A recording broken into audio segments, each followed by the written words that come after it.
एक समकोण त्रिभुज की ऊंचाई आधार से 7 सेंटीमीटर कम है। अगर कर्ण 13 सेंटीमीटर का है तो अन्य दो भुजा कितना होगा। तो समकोण त्रिभुज में कितनी भुजा होती है? 3 भुजा। कोई भी त्रिभुज हो उसमें 3 भुजा होंगे और 3 कोण और 3 शीर्ष होगा। अब यहाँ समझना है आधार किसको कहते हैं। तो त्रिभुज का निचला भाग आधार कहलाता है। यहाँ से यहाँ तक को आधार समझना है। फिर कर्ण किसको कहेंगे? तो सबसे बड़ी भुजा को। ये समकोण त्रिभुज है।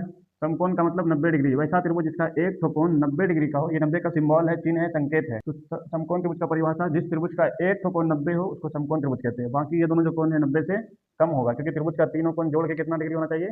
180। इसलिए अगर ये 90 है तो ये दोनों को 90 से कम लेना पड़ेगा।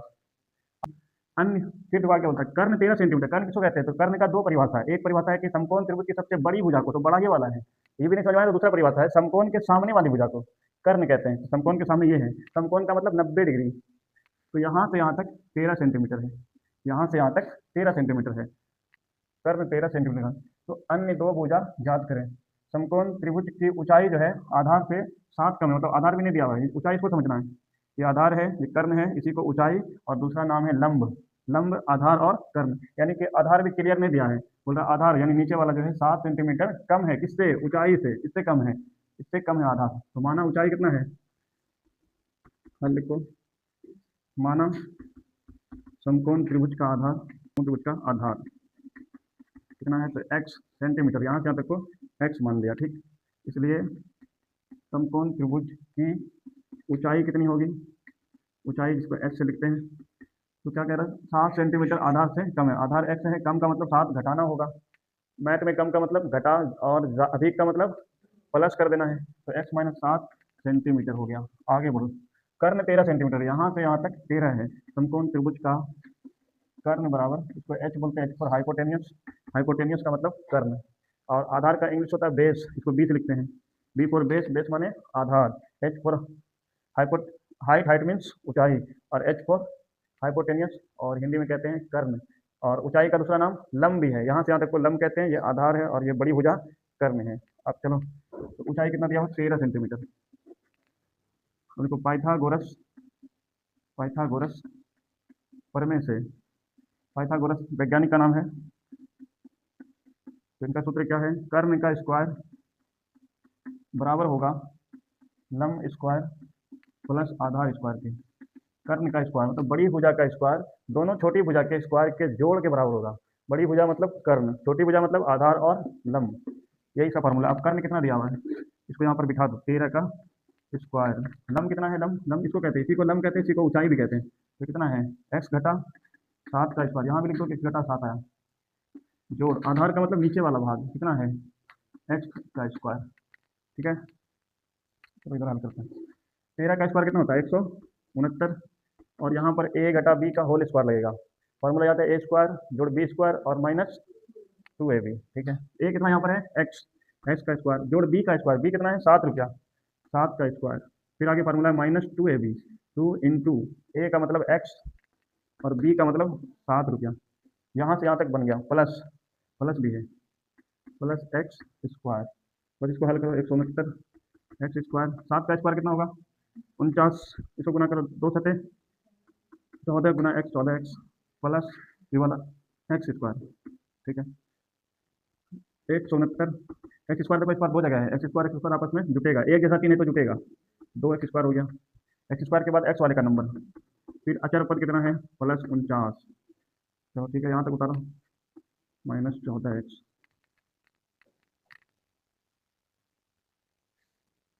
तो सबसे पहले 2x स्क्वायर लिखेंगे, माइनस 14x प्लस 49।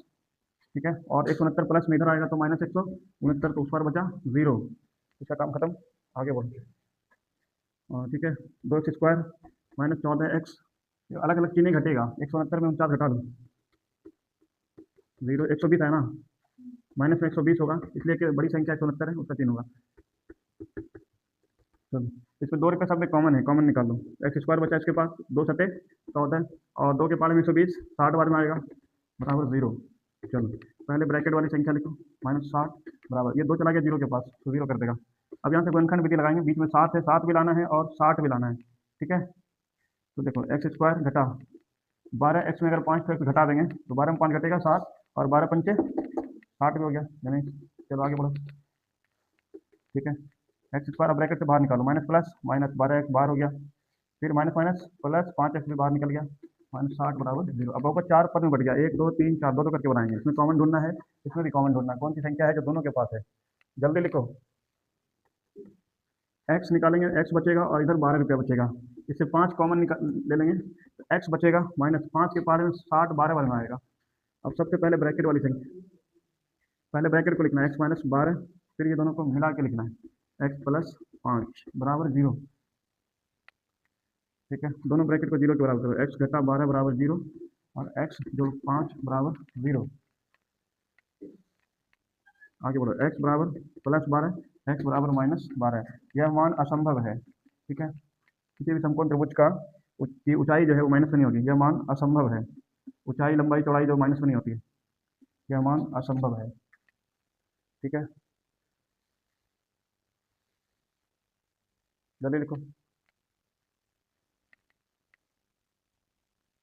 एक्स का 2 मान आया, तो एक माइनस में है, तो किसी भी समकोण त्रिभुज की ऊंचाई जो है माइनस में नहीं होगी, इसलिए यहाँ पे लिखेंगे यह मान असंभव है, या फिर इस तरह से लिखेंगे यह मान संभव नहीं है, दोनों एक ही बात है।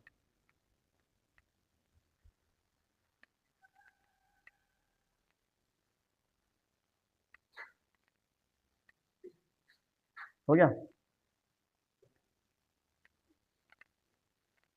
देखो, अतः अतः समकोण त्रिभुज का आधार कितना होगा, कर नहीं पता था, कर मतलब लंबी भुजा कितनी थी 13 सेंटीमीटर, तो हम लोग को बताना था आधार निचला वाला भुजा कितना होगा। समकोण त्रिभुज का आधार मतलब नीचे वाला भुजा कितना होगा, जिसको हम लोग एक्स माना था, तो नीचे वाली भुजा एक्स माना था, और एक्स में कितना आया 12 सेंटीमीटर, एक्स कितना आया 12 सेंटीमीटर, तो एक्स निकल गया 12, और कर्ण तो 13 था ही, इसका भी पता करना है, ये लंब यानी ऊंचाई कितना होगा, तो लिखेंगे समकोण त्रिभुज की ऊंचाई बराबर कितना था, एक्स घटा 7, एक्स आया है 12, 12 में 7 घटा दो 5 सेंटीमीटर, यानी इसका आंसर हो गया, पहला आंसर 12, दूसरा आंसर 7, आंसर हो गया। ठीक है, यानी समकोण त्रिभुज की ऊंचाई जो है 5 सेंटीमीटर होगी, और आधार 12 सेंटीमीटर होगा, और कर्ण तो दिया हुआ था 13 सेंटीमीटर। कर्ण किसको कहते हैं, सबसे बड़ी भुजा को, या फिर समकोण के सामने वाली भुजा को, समकोण है, समकोण का मतलब 90 डिग्री, समकोण के सामने वाली भुजा को कर्ण कहते हैं, या सबसे बड़ी भुजा को, देखो बड़ी है कि नहीं, 12 और 5 दोनों छोटा है, और 13 बड़ा है, बड़ी भुजा है, तो कर्ण का मतलब सबसे बड़ी भुजा या समकोण के सामने वाली भुजा।